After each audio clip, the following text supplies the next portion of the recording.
Hi, this is Dr. Sana Hashmi, and this week for my Eye on China column for ThePrint, I delve into the persistent tensions between India and China due to the prolonged border dispute.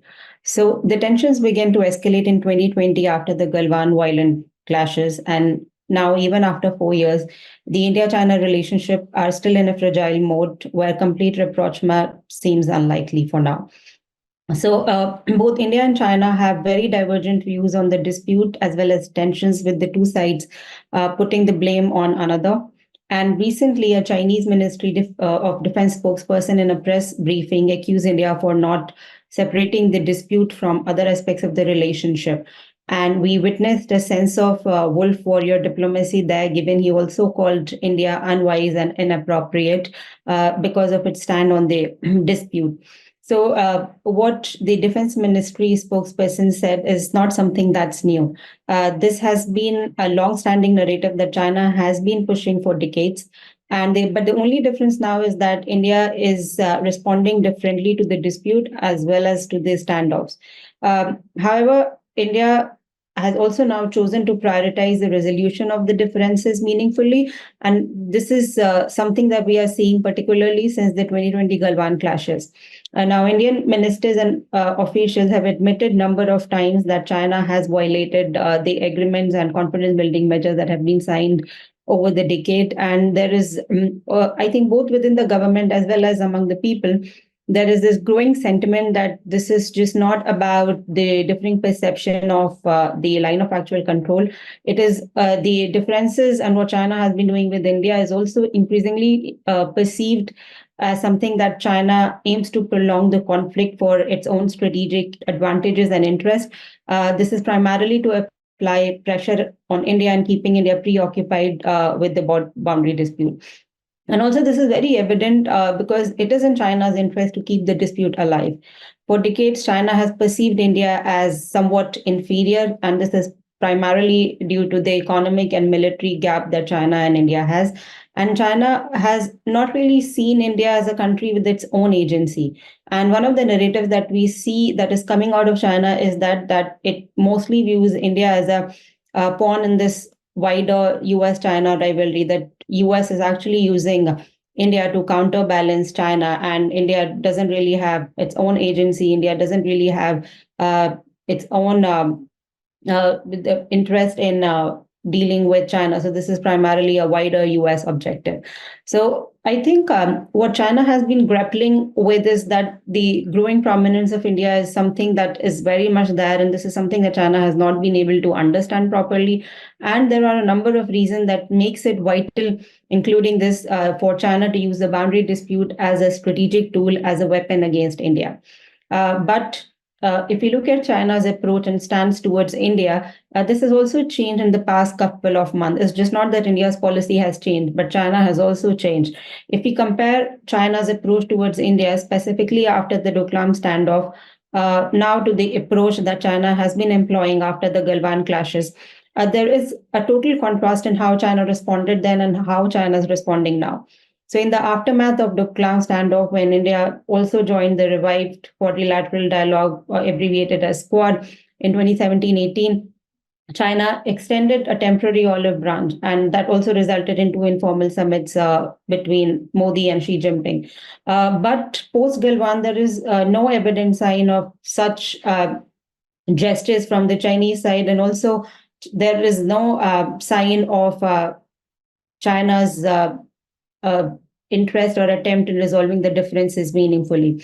So then, of course, China's approach has changed, but this could also be linked to India's persistent insistence on meaningful resolution to the issue, and also India's unwillingness to resume high-level dialogue, at least until there is some tangible progress that's been attained at the border dispute.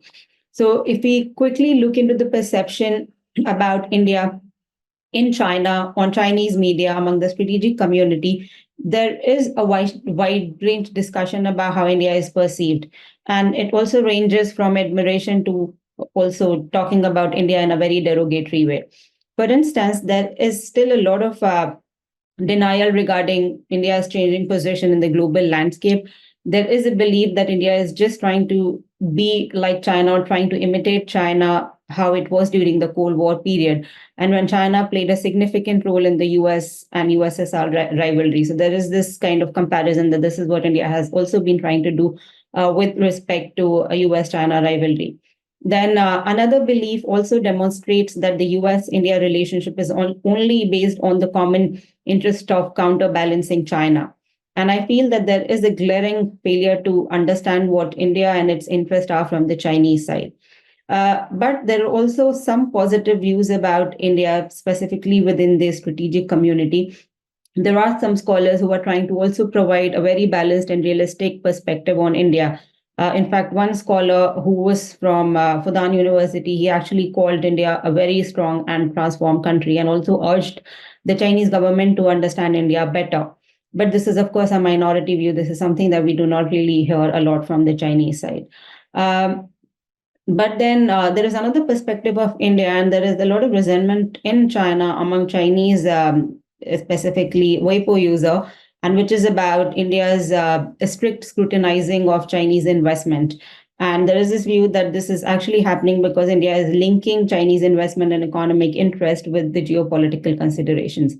But despite such rhetoric and genuine views on India, what is missed in the discourse in China is that there exist differences between Indian and Chinese approach, and that China is intentionally trying to exploit the existing differences, the boundary dispute, and perpetuating it for its own strategic advantages. So this is a realization that is missing, and this is actually the reason that is leading the relationship to remain in this persistent state of fragility, which is, of course, marked by extensive military buildup as well as recurring standoff. This is something that India has decided to not really overlook anymore. So what we are seeing from India's perspective and India's side is that its objective is to maintain manageable relationship with India without really compromising on its territorial integrity and sovereignty. And this is the policy stance that India has taken and has remained consistent since at least since 2020. But where China is going wrong with India is that it is not just misinterpreting India's intentions and India's approach towards China, but it is also making a huge strategic blunder or error by turning a traditionally friendly country into an adversarial one. And therefore, this is why we're also seeing that the trust deficit, the gap in the trust deficit is actually increasing. Now there is more and more mutual distrust between India and China. So I believe that what China needs to do is to move away from viewing India solely through the China-US lens, and it should definitely recognize that India has the autonomy to pursue its own interest and its own policy, regardless of how China-US relationship are. And I think it's very important for China to pay attention on how India has been consistently demonstrating that it needs to, and it's working towards safeguarding its own national interest and territorial sovereignty. So to conclude, I would say that the halting of the escalation of its military presence along the LAC, and then genuinely comprehending India's concerns and actively engaging in resolving existing differences, these are the only things that could actually lead to normalization in India-China relationship. But from the Chinese side, we are not really seeing a meaningful gesture or meaningful attempts to resolve differences. And this is something that's missing from the Chinese side. And I think that if the situation remains the same, we are likely to just witness the prolonged tense period in India-China relationship. Thank you.